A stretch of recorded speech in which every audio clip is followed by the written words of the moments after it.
ಅಖಿಲ್ಪುರ ಹೆಸರಿನ ಒಂದು ಊರಿತ್ತು. ಅಲ್ಲಿ ದಾಮಿನಿ ಎಂಬ ಹುಡುಗಿ ಇರ್ತಾ ಇದ್ಲು. ಈ ಹುಡುಗಿ ಚಿಕ್ಕಂದಿನಿಂದಲೇ ತನ್ನ ಅಪ್ಪನ್ ಜೊತೆ ಗುರಿ ಇಟ್ಟು ಹೊಡೆಯೋದನ್ನ ಕಲಿತಾ ಇದ್ಲು. ಒಂದಿನ ದಾಮಿನಿ ತನ್ನ ತಂದೆ ಜೊತೆ ಕ್ಯಾಟರ್ಪಿಲ್ಲರ್ ಇಂದ ಗುರಿ ಇಡ್ತಾ ಇರ್ತಾಳೆ. ಅಪ್ಪ, ನಾನ್ ಗುರಿ ಇಡೋದು ತುಂಬಾ ಕರೆಕ್ಟ್ ಆಗಿರತ್ತೆ, ಆದ್ರೆ ನೀವ್ ಮತ್ತೆ ಯಾಕೆ ನನ್ಗೆ ಇದನ್ನ ಹೇಳ್ಕೊಡ್ತಾ ಇದ್ದೀರಾ? ಆ ಪುಟ, ಚೆನ್ನಾಗಿನೂ ಇದೆ. ನಿನಗೆ ಯಾವ ವಿಷಯದ ಬಗ್ಗೆ ಆಸಕ್ತಿ ಇದೆಯೋ ಅದ್ರ ಬಗ್ಗೆ ನೀನು ಅಭ್ಯಾಸ ಮಾಡ್ಬೇಕು. ನಮ್ಗೆ ಅಹಂಕಾರ ಬಂದ್ರೆ ಅದ್ರ ಮೇಲೆ ಗಮನ ಕಡಿಮೆ ಆಗುತ್ತೆ. ಆದ್ರೂ ಅಪ್ಪ, ಈಗ ನನ್ ಗುರಿ ಸರಿಯಾಗಿದೆ ಅಂದ್ಮೇಲೆ ನನ್ ಗುರಿ ಯಾವತ್ತೂ ತಪ್ಪೋದಿಲ್ಲ. ಹಾ ಮಗಳೇ, ನೀನ್ ಹೇಳ್ತಿರೋದು ಸರಿಯಾಗಿದೆ. ಕೆಲವೊಂದ್ಸಲ ಅವಶ್ಯಕತೆ ಬಂದಾಗ ಆಗ ಮನುಷ್ಯ ದುರ್ಬಲನಾಗ್ತಾನೆ, ಮತ್ತೆ ಅದರಿಂದ ಅವನ್ ಕುಗ್ಗ್ ಹೋಗ್ತಾನೆ. ಅದಕ್ಕೋಸ್ಕರ ಅಭ್ಯಾಸ ಮಾಡ್ಲೇಬೇಕು. ಅರ್ಥ ಆಯ್ತಾ ಮಗಳೇ? ಸ್ವಲ್ಪ ಸ್ವಲ್ಪ ಅಪ್ಪ. ಸರಿ, ಮತ್ತೆ ಪೂರ್ತಿ ಯಾವಾಗ ಅರ್ಥ ಮಾಡ್ಕೋತೀಯಾ? ಸರಿ ಅಪ್ಪ, ಈಗ ನಾನು ಕಲ್ತ್ಕೋತೀನಿ. ತುಂಬಾ ವರ್ಷಗಳು ಕಳೆದಿರತ್ತೆ. ಈಗ ದಾಮಿನಿಗೆ 60 ವರ್ಷ ಆಗಿರತ್ತೆ. ದಾಮಿನಿ ಅವರಪ್ಪ ಹೇಳಿದ್ದ ಈ ಮಾತುಗಳನ್ನ ನೆನಪು ಮಾಡ್ಕೊಂಡು ತನ್ನ ಮೊಮ್ಮಗ ಹಿಮಾಂಶುಗೆ ಹೇಳ್ತಾ ಇರ್ತಾಳೆ. ಆಗ ಅವಳ ಕಣ್ಣುಗಳಲ್ಲಿ ನೀರ್ ಬರುತ್ತೆ. ಅಜ್ಜಿ, ನೀವ್ಯಾಕೆ ಅಳ್ತಾ ಇದ್ದೀರಾ? ನಂತರ ಏನಾದ್ರೂ ತಾತ ನೆನ್ಪಾಗ್ತಾ ಇದೀಯಾ ನಿಮ್ಗೆ? ಹೌದು ಪುಟ್ಟ, ಖಂಡಿತ ಇದು ಹಾಗೇನೆ. ನಾನ್ ಏನ್ ಹೇಳ್ತಾ ಇದ್ದೀನಿ ಅಂದ್ರೆ, ನಮ್ಮಪ್ಪ ನನ್ಗೆ ಹೇಗ್ ಹೇಳಿದ್ರೋ ಅದೇ ತರ ಯಾವುದೇ ವಿಷಯದಲ್ಲಿ ನಿನಗೆ ಇಂಟ್ರೆಸ್ಟ್ ಇದ್ರೂ ಅದನ್ನ ನೀನು ತುಂಬಾ ಕಷ್ಟಪಟ್ಟು ಅಭ್ಯಾಸ ಮಾಡ್ಬೇಕಾಗತ್ತೆ. ಹಾ ಅಜ್ಜಿ. ದಾಮಿನಿ ಹತ್ರ ಈಗ ಅವಳ ಮೊಮ್ಮಗ ಮಾತ್ರ ಇರ್ತಾನೆ. ಹಿಮಾಂಶು ಅವರ ಅಪ್ಪ ಅಮ್ಮ ದಾಮಿನಿ ಹತ್ರ ಅವನನ್ನ ಸ್ವಲ್ಪ ದಿನಕ್ ಮುಂಚೆ ಬಿಟ್ಟು ಹೋಗಿರ್ತಾರೆ. ದಾಮಿನಿ ಎಳ್ನೀರ್ ವ್ಯಾಪಾರ ಮಾಡ್ತಿರ್ತಾಳೆ. ಆದ್ರೆ ಮರಕ್ಕೆ ಹತ್ತೋದು ತುಂಬಾ ಕಷ್ಟ ಇರೋದ್ರಿಂದ ಅವಳು ತನ್ನ ರೈಫಲ್ ಇಂದ ಎಳ್ನೀರನ್ನ ಬೀಳ್ಸಿ ಅದನ್ನ ಮಾರ್ತಿರ್ತಾಳೆ. ಅಜ್ಜಿ, ನಿಮ್ಗೆಲ್ರು ಶೂಟರ್ ಅಜ್ಜಿ ಅಂತ ಯಾಕೆ ಕರೀತಾರೆ? ಪುಟ್ಟ, ನಿಮ್ಮ ಅಜ್ಜಿ ಇಟ್ಟ ಗುರಿ ಇಡೀ ಊರಲ್ಲೇ ಪ್ರಸಿದ್ಧಿಯಾಗಿದೆ. ನಾನು ರೈಫಲ್ ಇಂದ ದಿನ ಎಳ್ನೀರು ಕೀಳೋದನ್ನ ನೋಡಿ ಎಲ್ರು ನನ್ನನ್ನ ಶೂಟರ್ ಅಜ್ಜಿ ಅಂತ ಕರೀತಾ ಇದ್ದಾರೆ. ಅಜ್ಜಿ, ನೀವು ನನಗೆ ಗುರಿ ಹೇಗಿಡೋದು ಅಂತ ಹೇಳ್ಕೊಡ್ತೀರಾ? ಖಂಡಿತ ಪುಟ್ಟ, ಬಾ ನಡಿ. ನಾನ್ ಹೇಗೆ ಎಳ್ನೀರ್ ಕೀಳ್ತೀನಿ ಅಂತ ನೀನು ನೋಡು, ಮತ್ತೆ ನೀನು ಕಲಿ. ಆದ್ರೆ ನೀನೇ ಕೀಳ್ತೀನಿ ಅಂತ ಹಠ ಮಾತ್ರ ಮಾಡಬಾರ್ದು. ಹಾಗೆ ಆಗ್ಲಿ ಅಜ್ಜಿ.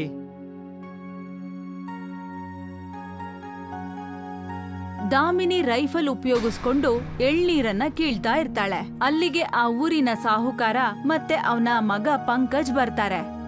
ದಾಮಿನಿ, ಎಷ್ಟು ವರ್ಷಗಳಿಂದ ನೋಡ್ತಾ ಇದ್ದೀನಿ, ಆದ್ರೆ ನಿನ್ನ ಗುರಿಯು ತಪ್ಪಿರೋದು ಯಾವತ್ತೂ ನೋಡೇ ಇಲ್ಲ. ನನ್ನ ಮಗ ಕೂಡ ಉತ್ತಮ ಮಟ್ಟದ ಶಾರ್ಪ್ ಶೂಟರ್ ಆಗಿದ್ದಾನೆ, ಆದ್ರೆ ಅವನ ಗುರಿ ಕೂಡ ಕೆಲವೊಮ್ಮೆ ತಪ್ಪು ಹೋಗುತ್ತೆ.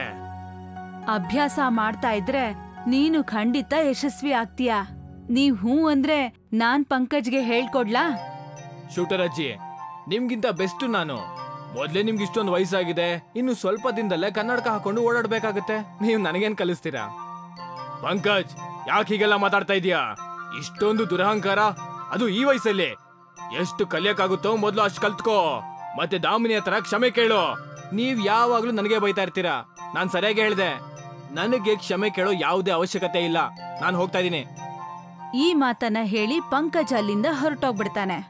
ದಾಮಿನಿ, ನಾನು ಪಂಕಜ್ ಪರವಾಗಿ ನಿನ್ನ ಹತ್ರ ಕ್ಷಮೆ ಕೇಳ್ತಾ ಇದ್ದೀನಿ. ಇನ್ನು ಹುಡುಗ ಅವನು, ವಿವೇಚನೆ ತುಂಬಾ ಕಮ್ಮಿ ಅವನ್ಗೆ, ಅದಕ್ಕೆ ಈ ತರ ಮಾತಾಡ್ತಿದ್ದಾನೆ. ಪರವಾಗಿಲ್ಲ ಬಿಡಿ ಸಾಹುಕಾರ್ರೆ, ಮಕ್ಕಳೇ ಅಲ್ವಾ.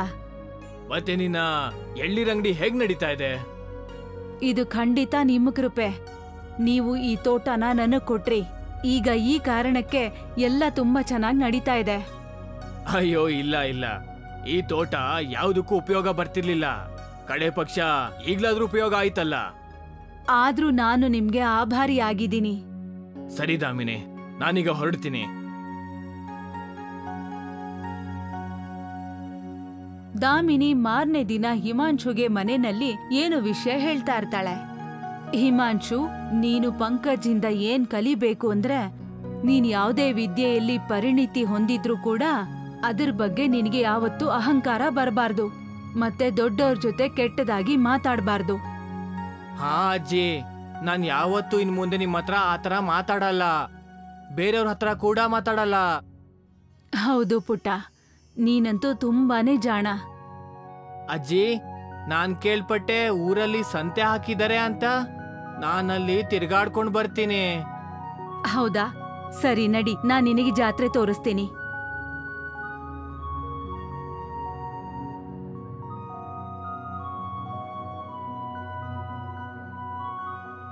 ಅಜ್ಜಿ, ಅಲ್ ನೋಡಿ, ಅಲ್ಲಿ ಸರಿಯಾಗಿ ಗುರಿ ಮಾಡಿ ಬಲೂನ್ನ ಹೊಡೆದಾಕ್ಬೇಕು.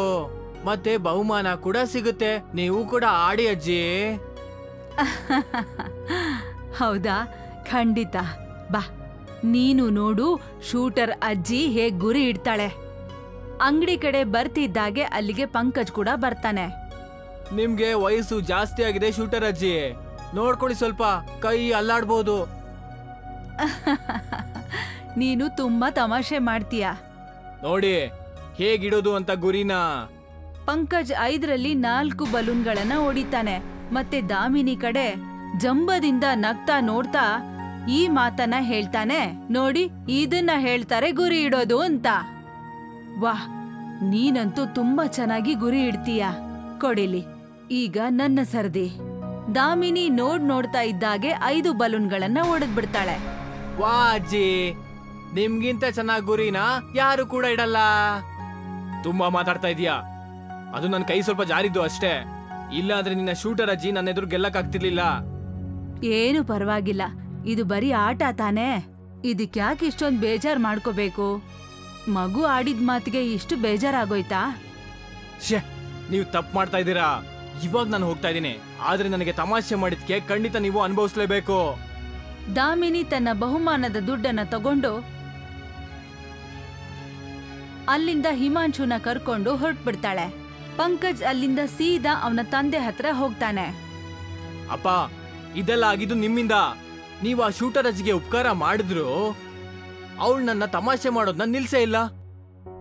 ಏನಾಯ್ತು ಅಂತ ಮೊದಲು ನನಗೆ ಹೇಳು. ಅಲ್ಲಿ ಜಾತ್ರೆಯಲ್ಲಿ ಅಷ್ಟು ಜನದ ಮುಂದೆ ನನಗೆ ತಮಾಷೆ ಮಾಡಿದ್ಲು.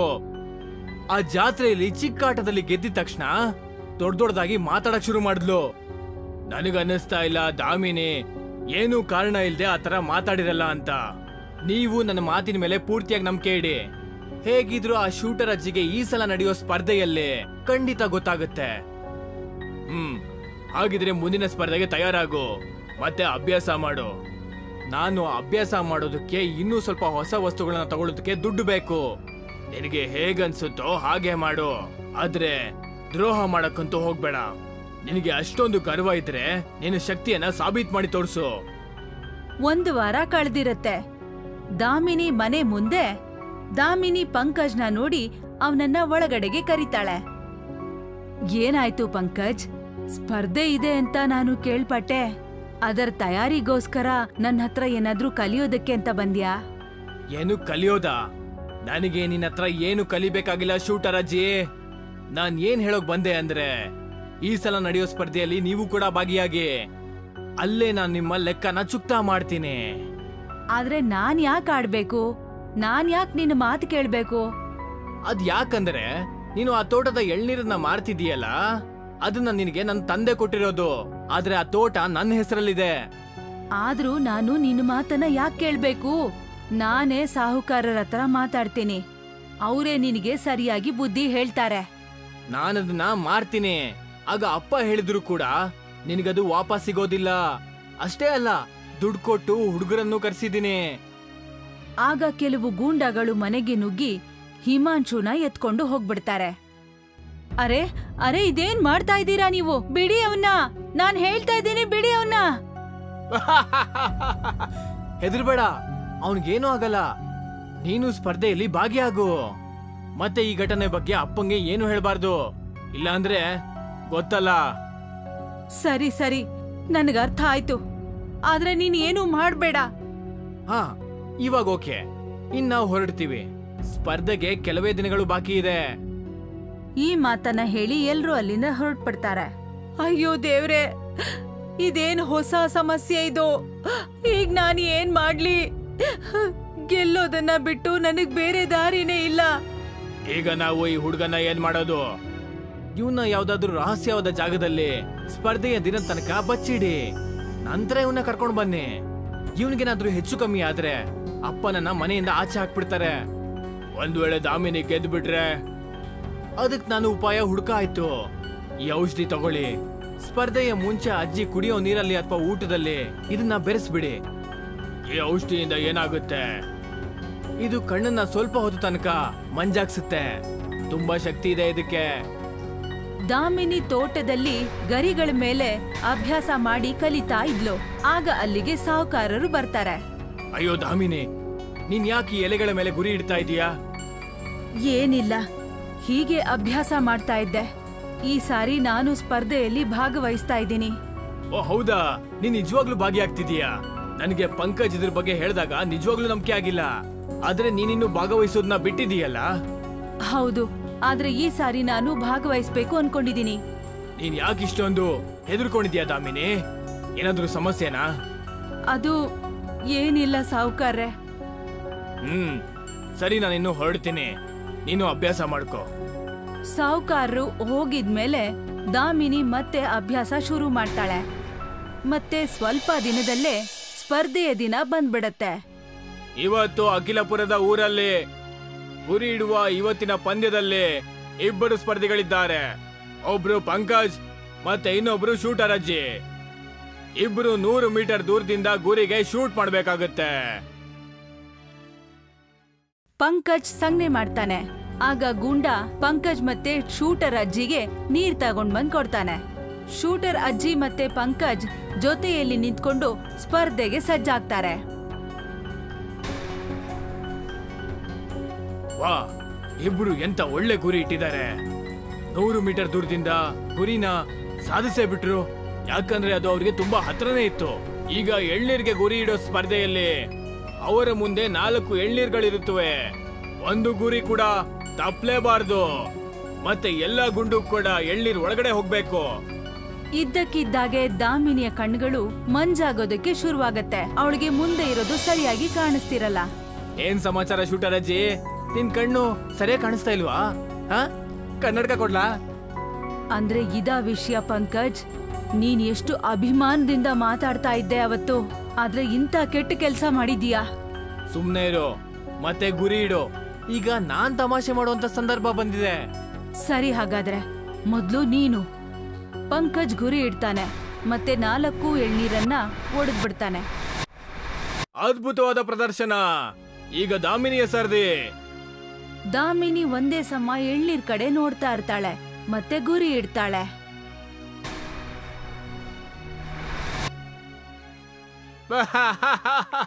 ಬರೀ 1 ಎಳ್ನೀರಿಗೆ ಮಾತ್ರ ಗುರಿ ಬಿದ್ದಿದ್ದು. ಮತ್ತೆ ಮಿಕ್ಕಿದ 3 ಗುರಿಗಳು ತಪ್ಪಾಗ್ಬಿಡ್ತು. ಮತ್ತೆ ಇವ್ರನ್ನ ಊರವರೆಲ್ಲ ಶೂಟರ್ ಅಜ್ಜಿ ಅಂತ ಕರೀತಾರೆ. ಅಯ್ಯೋ, ಇದಂತೂ ತುಂಬಾ ಮಜವಾಗಿದಲ್ಲ ಗುರು. ಸ್ವಲ್ಪ ತಡಿ. ವಾ, ಎಂತ ಪ್ರದರ್ಶನ! ಇದೇನ್ ಹೇಳ್ತಾ ಇದ್ದೀರಾ? ಯಾವ ಪ್ರದರ್ಶನ? ಜಮೀನ್ದಾರ ಎಲ್ರಿಗೂ ತೆಂಗಿನಕಾಯಿನ ತೋರಿಸ್ತಾನೆ. ಒಂದೇ ಗುಂಡಿಂದ 4 ಕಾಯಿಗಳನ್ನ ಅವಳು ಒಡೆದಿರ್ತಾಳೆ. ಇದನ್ನ ನೋಡಿ ಎಲ್ರೂ ಆಶ್ಚರ್ಯಚಕಿತರಾಗ್ತಾರೆ. ಮತ್ತೆ ಖುಷಿಯಿಂದ ಶೂಟರ್ ಅಜ್ಜಿ ಹೆಸರನ್ನ ಕೂಗಕ್ ಶುರು ಮಾಡ್ತಾರೆ. ಇದು ನೀನು ದೊಡ್ಡ ತಪ್ಪು ಮಾಡ್ಬಿಟ್ಟೆ ದಾಮಿನಿ. ನೀನ್ ಮರ್ತೋಗ್ಬಿಟ್ಯಾ ನಮ್ ಜೊತೆ ಯಾರಿದ್ದಾರೆ ಅಂತ? ನಾನ್ ಈ ಗೆಲುವನ್ನ ಸ್ವೀಕರಿಸೋದಿಲ್ಲ. ಆಗ ಅಲ್ಲಿಗೆ ಸಾಹುಕಾರರು ಹಿಮಾಂಶುನ ಕರ್ಕೊಂಡ್ ಬರ್ತಾರೆ. ದಾಮಿನಿ ಆ ಗೆಲುವನ್ನ ಅವನ ಹೆಸರಿಗೆ ಕೊಡ್ತಾಳೆ. ಅದನ್ನ ಕೊಡೋದಕ್ಕೂ ಮುಂಚೆ ಅವರು ದಾಮಿನಿ ಮಾತನ್ನ ನಿಲ್ಲಿಸ್ತಾರೆ. ಎಲ್ಲೂ ದಾಮಿನಿ, ನನಗೆ ಗೊತ್ತಿತ್ತು ಪಂಕಜ್ ಏನೋ ಕುತಂತ್ರ ಮಾಡಿದಾನೆ ಅಂತ. ಅವತ್ ನೀನು ನನಗೆ ಸಿಕ್ಕಿದ ನಂತರ ನನಗೆ ಗೊತ್ತಾಯ್ತು ಇವನು ಹುಡುಗರನ್ನ ಬಿಟ್ಟಿದ್ದಾನೆ ಅಂತ. ನಾನು ಈ ಹುಡುಗನ ಹುಡ್ಕೊಂಡು ಇಲ್ಲಿ ಕರ್ಕೊಂಡ್ ಬಂದೆ. ದಾಮಿನಿ ಕಣ್ಗಳಲ್ಲಿ ನೀರ್ ಬರೋಕ್ ಶುರುವಾಗತ್ತೆ. ಇದೇನಾಯ್ತಪ್ಪ? ನಿನ್ನ ಕಣ್ಣು ನಾನು ಕೊಟ್ಟಿರೋ ಔಷಧಿಯಿಂದ ಮಂಜಾಗ್ಬೇಕಾಗಿತ್ತು. ನಿನ್ನ ಗುರಿ ತಪ್ಪೋಗ್ಬೇಕಾಗಿತ್ತು. ಆದ್ರೆ ನೀನು ಸರಿಯಾದ ಗುರಿ ಹೇಗಿಟ್ಟೆ? ಇದೇನ್ ಹೇಳ್ತಾ ಇದ್ಯಾ? ಹುಡುಗರನ್ನ ಬಿಟ್ಮೇಲೂ ಕೂಡ ನಿನಗೆ ಸಮಾಧಾನ ಆಗಿಲ್ವಾ? ಇಷ್ಟೆಲ್ಲ ಮಾಡಿದ್ಯಾ ನೀನು? ಇದ್ರಲ್ಲಿ ಆಶ್ಚರ್ಯ ಪಡೋ ವಿಷಯ ಏನೂ ಇಲ್ಲ. ಎಳ್ನೀರ್ ಎಲ್ಲಿಟ್ಟಿದಾರೋ ಅದನ್ನ ನೋಡಿದ್ಮೇಲೆ ನನ್ ಕಣ್ಣುಗಳು ಪೂರ್ತಿ ಮುಚ್ಚೋಗಿದ್ರು ಕೂಡ ಆಗ್ಲೂ ನನ್ನ ಗುರಿ ಮಾತ್ರ ಸರಿಯಾಗೇ ಇರುತ್ತೆ. ನಾನು ನನ್ನ ಪೂರ್ತಿ ಜೀವನ ಇದನ್ನ ಅಭ್ಯಾಸ ಮಾಡಿದ್ದೀನಿ. ನಮ್ಮಪ್ಪ ನನಗೆ ಹೇಗೆ ಹೇಳ್ಕೊಟ್ಟಿದ್ರೋ ಹಾಗೇನೆ. ಇದು ನಿನಗೆ ಅರ್ಥ ಆಗೋದಿಲ್ಲ. ನಿನಗೆ ಅಷ್ಟೊಂದು ತಿಳಿ ಹೇಳಿದ್ರು ನಿನಗೆ ಬುದ್ಧಿ ಬರ್ಲೇ ಇಲ್ಲ. ಇದಕ್ಕೆ ನಾನ್ ನಿನಗೆ ಸರಿಯಾದ ಶಿಕ್ಷೆನೆ ಕೊಡ್ತೀನಿ. ಪಂಕಜ್ ಅಳ್ತಾ ಅಲ್ಲಿಂದ ಹೊರಟೋಗ್ಬಿಡ್ತಾನೆ. ಮತ್ತೆ ಶೂಟರ್ ಅಜ್ಜಿ ಇನ್ನೊಂದು ಸಾರಿ ಸಾಬೀತ್ ಮಾಡ್ಬಿಡ್ತಾರೆ. ಅವರು ಎಷ್ಟೇ ದೊಡ್ಡವರಾದ್ರೂ ಕೂಡ ಸಫಲತೆ ಸಿಗ್ಬೇಕು ಅಂದ್ರೆ ತಮ್ಮ ವಿದ್ಯೆಯನ್ನ ಯಾವಾಗ್ಲೂ ಅಭ್ಯಾಸ ಮಾಡ್ತಾ ಇರ್ಬೇಕು ಅಂತ.